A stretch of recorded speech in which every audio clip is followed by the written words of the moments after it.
Nais ko lamang pong magpahayag ng saloobin hinggil po sa ilang mga pahayag sa pagdinig ng Blue Ribbon Committee kaninang umaga na lubhang nakakabahala po. Na tila nagpaparating na maari nating isantabi ang umiiral na batas upang magbigay daan sa ikasisiya ng taong bayan. Narinig ko po, hindi ko po alam kung yung mga kasama natin narinig. Narinig ko po yung sigaw ng taong bayan, ibalik ang pera namin. But my only point is, Mr. President, whether I'm right or wrong, I stand to the wishes of the public, the Filipino people, ibalik ang perang ninakaw sa kanila. Period, Mr. President. Meron pong historical injustice na nangyari sa mga Bangsamoro. Kung ang usapin po natin ay sisingilin natin ang inang bayan sa mga utang nito sa Bangsamoro at hindi natin padadaanin sa batas, para saan po yung BARM law? Mapupunta na lang po kami sa gulo. Mapupunta na lang po ito sa paniningil na hindi. Kailangan magbayad. Kailangan ngayon na. Kailangan po dumaan tayo sa proseso. Yun lamang po, mga senador tayo. Gumagawa tayo ng batas. Ang batas kailangan sundin natin tayo mismo. Yun lamang po. Wala naman akong gustong sabihin kundi yun lang. Hindi po kahit kailan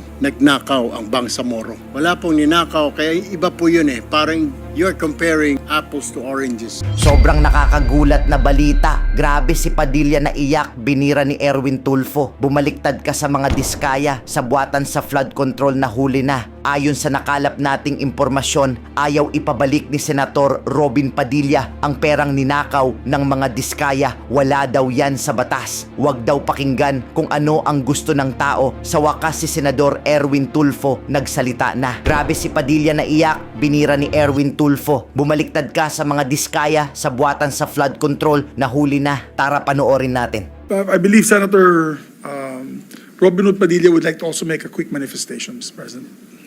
Senator Padilla is recognized. Maraming salamat po, Ginoong Pangulo at sa ating pinunong mayorya. Ginoong Tagapangulo, mga kasamahan, nais ko lamang pong magpahayag ng saloobin hinggil po sa ilang mga pahayag sa pagdinig ng Blue Ribbon Committee kaninang umaga na lubhang nakakabahala po. Na tila nagpaparating na maari nating isantabi ang umiiral na batas upang magbigay daan sa ikasisiya ng taong bayan. Bagamat lubos ko pong nauunawaan ang pangingibabaw ng kalooban ng taong bayan, meron po tayong mga demokratikong mekanismo upang isakatuparan ito. Isipin natin ang posibleng maging epekto nito sa ating mga komunidad, lalo na po sa mga lugar na matagal na pong pinagsisikapan itaguyod ang kapayapaan at kaayusan. Halimbawa na lang po sa Mindanao, patuloy po tayo na nagpapaalala sa ating mga kababayan doon na sumunod sa batas, na ang batas ay para sa lahat. Ang batas ay hindi hadlang sa kalayaan. Ito ang saligan ng isang sibilisado at maayos na lipunan. Ito ang nagbibigay sa atin ng proteksyon, nagtatakda ng ating mga karapatan, at ang nagpapanatili ng kapayapaan. Bilang mga mambabatas, tayo po ang dapat na unang tagapagtanggol ng batas, hindi ang unang lilihis. Hindi din natin dapat ipagsapalaran ang tiwala ng mamamayan sa ating mga institusyon at makibahagi sa pagpapalabo sa hangganan na tama at maling gawi sa tuwing may matinding suliranin na sumusubok sa ating diwa bilang isang nasyon. Kaya buong puso po akong nakikiusap, nananawagan sa mga opisyal ng pamahalaan at sa mga kasama po sa kapulungang ito. Hindi po pare-pareho ang sitwasyon natin. Hindi po pareho ang Luzon, sa Visayas, sa Mindanao. Meron po mga katulad natin na umiikot sa mga liblib na lugar at nagpapakilala po ng batas na dapat sundin. Napakalulungkot po kung ganito ang ating pagbibitaw ng mga salita na we can bend the law. Ipakita po natin na ang kalooban ng taong bayan ay maaaring maisakatuparan ng alinsunod sa balangkas na makaturungang pag-iiral ng batas. Yun lamang po. Maraming salamat po. Thank you, Senator Padilla. Senator Erwin Tulfo is recognized. Mr. President, the distinguished colleagues, just want to make a point of manifestation.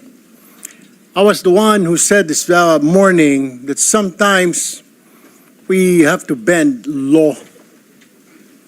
We don't have to. The point is, there's a Latin word that says, vox populi, vox Dei. The voice of the people is the voice of God. Now let me ask you, Mr. President, is our law higher than the voice of God? Is our law higher than the voice of the people? Mr. President, the law is supposed to protect the people. What we are asking, Mr. President, is the return of the value of good faith. I understand, Mr. President, what the gentleman from Pampanga this morning was saying, that it is not a requisite to return the money na kinuha po ng mga kontraktor, ng mga kumita po sa flood control project, Mr. President. Tama po yun, hindi po.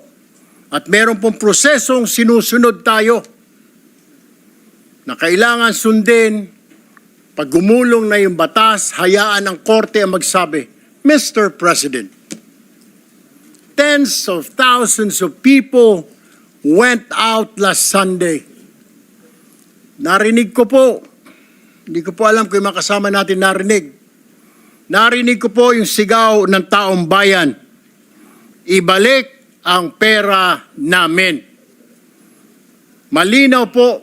And I was asked by a reporter, by an interview, your comment.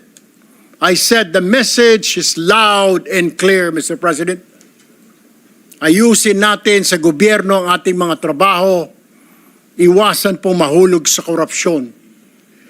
The people are demanding that these people, contractors, DPWH officials, including politicians who made wealth, kumita po sa flood control, na kung maaari isoli nila ang kanilang ninakaw sa bayan. And I think that is the right thing to do. Ang problema kasi, Mr. President, kung susundin natin ang batas, alam naman po natin ang pagdinig sa ating bayan ay buwan at taon ang inaabot. Baka pagdating po sa dulo, wala na pong makuha ang gobyerno sa mga taong ito.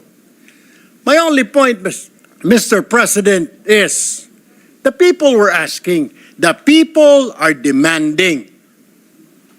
Isole yung pera na ninakaw sa kanila. Meron po tayong batas. True enough, Mr. President, I don't disagree. There is a process. May proseso, tama din po. Paano naman po yung sigaw ng taong bayan? How can we pacify the clamor, the anger of the population, Mr. President?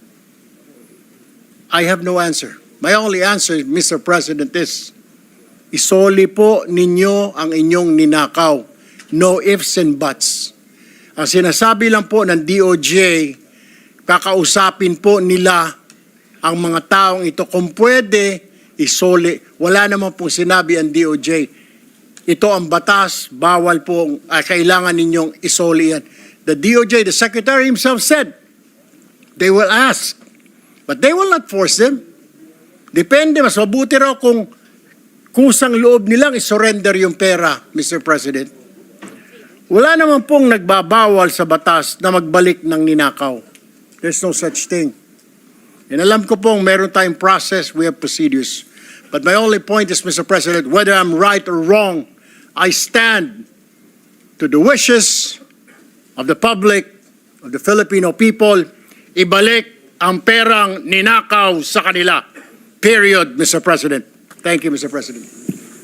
Thank you, Senator Erwin Tulfo. Senator Padilla is recognized. Opo.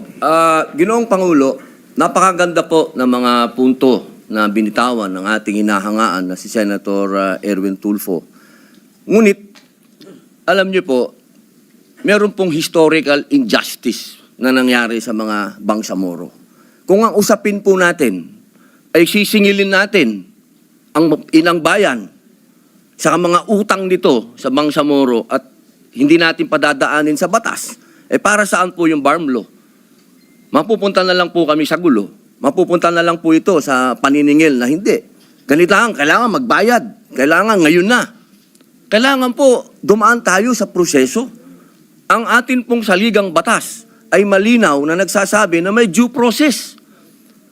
Kung argumento po natin, makikinig tayo sa sinasabing ngayon na. Teka muna po. Marami pong maliligaw. Katulad po ng mga kasama nating artista, halimbawa, sinasabi nila, kung ganyan, wag na tayo magbayad ng tax.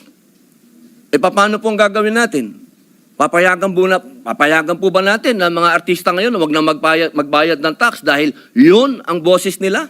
Yun ang voice of God? Yun ang voice of the people? Ang gusto ng mga tao, lahat ng tao ngayon ayaw na magbayad ng tax. Dahil sa nangyayaring ito. Ang gusto ko lamang pong linawin, Ginoong Pangulo, tama po, naniniwala po ako na ang tao'y galit na. Dapat lang po silang magalit. Marami na talagang ghost project. Ang dami na pong nangyayaring ito. Pero sana po, intindihin po natin din yung mga kababayan natin sa malalayong lugar na humahanap ng hustisya. Madami pong mga kababayan natin, katulad ng mga katutubo, na humihingi din po ng hustisya yan. Pero dinadaan po natin sa batas ang pagnanakaw sa kanilang mga lupain. Ang pagnanakaw sa mga mineral resources nila. Pero lagi natin sinasabi, may batas tayong dapat sundin. Paano kung isang araw gusto din nilang ng anarchy? Gusto din nilang magkagulo? Gusto din nilang lumusob sa Malacanang, pumunta ng Mindiola? Yun po yung mga bagay po na dapat po natin ding isipin. Ako po'y hindi kontra kahit kanino dito. Ako po'y number 1 supporter ng lahat nandito. Pero pagdating po sa usapin, na tayo'y magkakaroon na naman ng pag-aaklas. 20 taon na po ako sa Mindanao. Alam po yan ng kapatid ko na si Senator Mig Subiri na umiikot dyan sa mga liblib na lugar para kumbinsin ng mga taong sumunod tayo sa batas. Yun lamang po, mga senador tayo. Gumagawa tayo ng batas. Ang batas kailangan sundin natin tayo mismo. Yun lamang po, wala naman akong gustong sabihin kundi yun lang. Maraming salamat po. Senator Erwin Tulfo is recognized. Mr. President, just last point. Hindi po kahit kailan nagnakaw ang Bangsamoro. To tell you, kung mga kasama po natin, 20 years na pong nag-ikot sa Mindanao, ako lumaki po ng Mindanao. I've been to Hulo, I've been to Basilan, I've been to Tawi-Tawi, I've been to Marawi. Maro nga po ako magsalita ng Tausog eh. But anyway, ang sinasabi ko lamang po, wala pong ninakaw, kaya iba po yun eh. Parang you're comparing apples to oranges. Yung Bangsamoro po, hindi po nagnakaw, kaya yung sinasabi na kailangan kasuhan or something, hindi po eh. Ang sinasabi ko lang po, ito'y malinaw na yung sinisigaw po ng mga kababayan natin ni Sole. And that's my own opinion, Mr. President. We have to return it. Kusa po, kung gusto po, kung sincero silang maging state witness, gusto po nilang mapasok sa Department of Justice, then siguro po, in good faith, Mr. President, isoli po nila yung mga nakuha po nila. That is all, Mr. President. I have no further statements. Thank you, Mr. President. Thank you, Senator Erwin Tulfo. Majority Leader. Ngayon, ikaw, bilang Pilipino, ano ang masasabi mo at reaksyon sa balitang ito? Mag-iwan ka ng komento sa ibaba at atin pong babasahin isa-isa.